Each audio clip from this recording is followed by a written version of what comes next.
خوش آمدید۔ آج ہم ایک ایسے موضوع کی گہرائی میں اتر رہے ہیں جو ہر سال دنیا بھر کے کروڑوں مسلمانوں کی زندگی کا حصہ بنتا ہے، روزہ کا روزہ۔ لیکن ہم صرف یہ نہیں دیکھیں گے کہ روزہ کیا ہے، بلکہ یہ جاننے کی کوشش کریں گے کہ اس کی اصل روح کیا ہے۔ جی بالکل۔ ہماری آج کی پوری گفتگو کا محور ایک کتاب دی اسپریچول سگنیفیکنس آف رمضان کا ایک بہت ہی جامع جملہ ہے، اور یہ جملہ روزے کی پوری حکمت کو اپنے اندر سموئے ہوئے ہے۔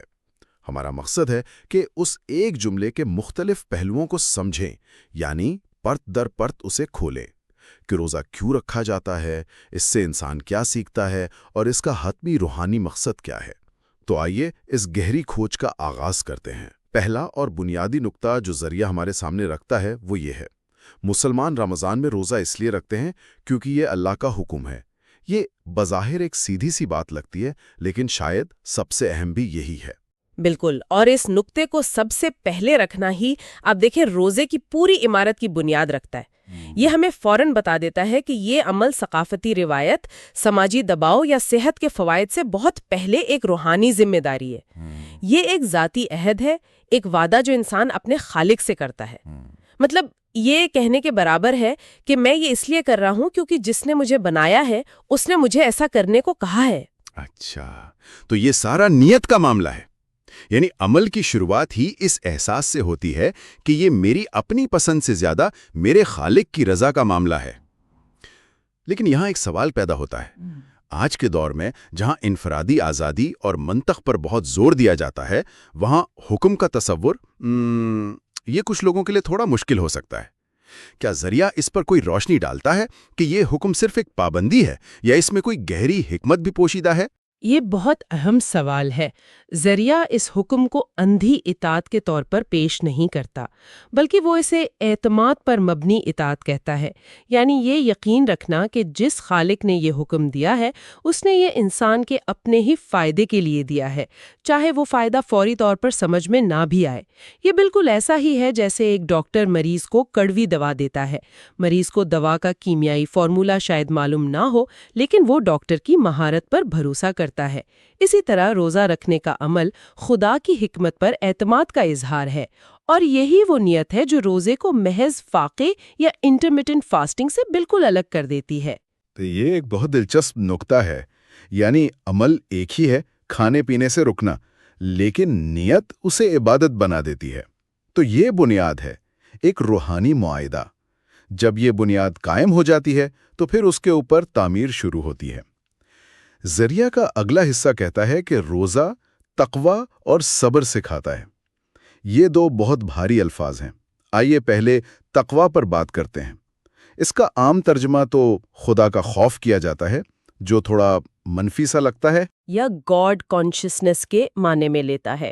یہ ہر لمحہ اس بات کا احساس ہے کہ آپ اپنے خالق کی موجودگی میں ہیں، اور روزہ اس شعور کو تیز کرنے کا ایک بہت طاقتور ذریعہ ہے۔ کیسے؟ ذرا سوچئے، دن کے وقت آپ اکیلے ہیں، آپ کے گھر میں ہر طرح کا کھانا پینا موجود ہے، کوئی آپ کو نہیں دیکھ رہا، ایک گلاس پانی پینے سے کسی کو پتہ نہیں چلے گا۔ صحیح بات ہے، وہ تو صرف آپ اور آپ کے خدا کے درمیان کا معاملہ ہے۔ بالکل، اور یہی وہ لمحہ ہے جہاں تقویٰ کی مشق ہوتی ہے۔ جب شدید پیاس کے باوجود انسان صرف اس لیے رک جاتا ہے کہ میرے رب کا حکم ہے، تو وہ اپنے اندر ایک روحانی نگرانی کا نظام فعال کر رہا ہوتا ہے۔ یہ ایک مستقل یاد دہانی ہے جو انسان کے ضمیر کو بیدار رکھتی ہے۔ ذریعہ کہتا ہے کہ رمضان کا مقصد اسی اندرونی بیداری کو اتنا مضبوط کرنا ہے کہ وہ سال کے باقی 11 مہینوں میں بھی انسان کے اعمال کی رہنمائی کریں۔ یہ ایک طرح کا روحانی ریڈار ہے جو آپ کو غلط راستے پر جانے سے بچاتا ہے۔ یہ تو خود احتسابی کی ایک بہت ہی اعلیٰ تربیت ہے۔ اور صبر، یہ تو لگتا ہے کہ سیدھا سا معاملہ ہے، بھوک پیاس برداشت کی تو صبر آ گیا۔ ہاں، لیکن ذریعہ ہمیں بتاتا ہے کہ یہ اس سے کہیں زیادہ گہرا ہے۔ یہ صرف بھوک پیاس کو برداشت کرنا نہیں ہے، بلکہ یہ اپنی خواہشات اور جذبات پر قابو پانے کی تربیت ہے۔ آج کی دنیا کو دیکھیں، ہم انسٹنٹ گریٹیفیکیشن یعنی فوری تسکین کے عادی ہو چکے ہیں۔ ہمیں بھوک لگتی ہے تو چند منٹوں میں کھانا حاضر، بوریت ہوتی ہے تو فون پر فوری تفریح موجود ہے۔ ہم انتظار کرنے کی صلاحیت کھوتے جا رہے ہیں۔ تو یہ بات تو بالکل درست ہے۔ روزہ اس پورے کلچر کے بالکل الٹ چلتا ہے۔ یہ ہمیں سکھاتا ہے کہ ہر خواہش کو فوراً پورا کرنا ضروری نہیں۔ اور یہی صبر کی اصل روح ہے۔ ذریعہ کے مطابق روزہ صرف پیٹ کا نہیں ہوتا بلکہ زبان کا بھی ہوتا ہے۔ غیبت، جھوٹ اور فضول باتوں سے پرہیز۔ آنکھوں کا بھی ہوتا ہے، بری چیزیں دیکھنے سے بچنا۔ کانوں کا بھی، اور سب سے بڑھ کر غصے اور منفی جذبات پر قابو پانے کا بھی۔ جب انسان بھوکا ہوتا ہے تو چڑچڑاپن آنا ایک فطری عمل ہے۔ اس حالت میں اپنے غصے پر قابو رکھنا، لوگوں سے نرمی سے پیش آنا، یہ صبر کی اعلیٰ ترین شکل ہے۔ تو روزہ ایک مکمل پیکج ہے جو انسان کی قوت برداشت اور خود پر قابو پانے کی صلاحیت کو ہر پہلو سے نکھارتا ہے۔ تو یہ ایک طرح کی روحانی اور نفسیاتی بوٹ کیمپ ہے جہاں آپ اپنی قوت ارادی کو مضبوط کرتے ہیں۔ یہ خود پر قابو پانے کی بات تو سمجھ آتی ہے، لیکن ذریعہ ایک اور دلچسپ نفسیاتی نقطے کی طرف اشارہ کرتا ہے، اور وہ ہے نعمتوں کی قدر کا احساس۔ یہ کیسے پیدا ہوتا ہے؟ یہ تو ایک طرح کا تضاد ہے کہ کسی چیز سے محروم ہو کر اس کی قدر کا احساس بڑھ جاتا ہے۔ یہ نفسیات کا ایک بنیادی اصول ہے جسے اسکارسٹی پرنسپل بھی کہتے ہیں۔ جو چیز ہمیں ہر وقت آسانی سے دستیاب ہو، ہم اس کی قدر کھو دیتے ہیں۔ پانی کا ایک ٹھنڈا گلاس، گھر میں پکا ہوا کھانا، یہ ہماری زندگی کے وہ معمولات ہیں جن پر ہم شاید ہی کبھی رک کر شکر ادا کرتے ہوں۔ ذریعہ کہتا ہے کہ روزہ اس معمول کو جان بوجھ کر توڑتا ہے۔ اور اس ٹوٹنے سے ایک نیا زاویہ نظر آتا ہے۔ مجھے یاد ہے افطار کے وقت کھجور کا ایک دانہ یا پانی کا پہلا گھونٹ، اس لمحے جو احساس ہوتا ہے وہ شاید دن بھر پیٹ بھر کر کھانے میں بھی نہیں ملتا۔ بالکل یہی بات، ذریعہ اسی تجربے کی بات کر رہا ہے۔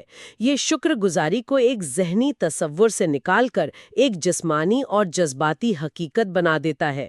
آپ صرف سوچتے نہیں کہ پانی ایک نعمت ہے، آپ اسے اپنے وجود کی گہرائی میں محسوس کرتے ہیں۔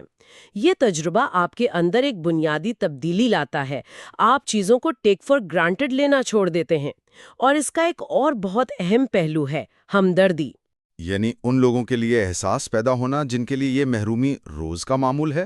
جی، جب آپ خود چند گھنٹوں کی بھوک اور پیاس کا تجربہ کرتے ہیں تو آپ کو ان کروڑوں انسانوں کی تکلیف کا حقیقی اندازہ ہوتا ہے جنہیں یہ معلوم نہیں ہوتا کہ انہیں اگلی وقت کا کھانا ملے گا بھی یا نہیں۔ یہ احساس آپ کو محض ایک ہمدرد انسان سے ایک فیاض انسان بننے کی طرف راغب کرتا ہے۔ اسی لیے رمضان میں خیرات اور زکوٰۃ پر اتنا زور دیا جاتا ہے۔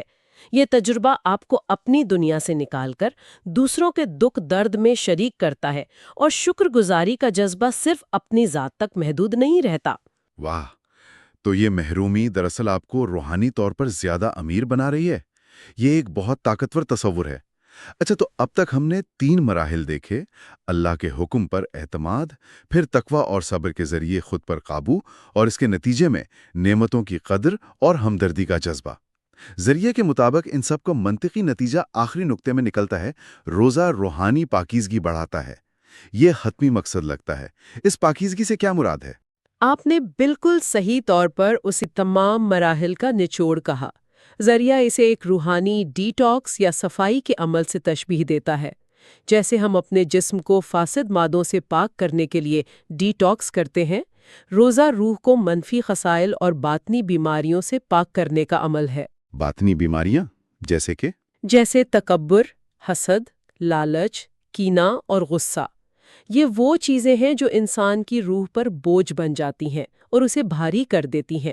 جب آپ اللہ کی اطاعت میں اپنی بنیادی خواہشات کو قربان کرتے ہیں تو آپ اپنے نفس یا ایگو کو بھی قابو میں لانا سیکھتے ہیں۔ جب آپ صبر کرتے ہیں تو آپ غصے اور بے چینی پر قابو پاتے ہیں۔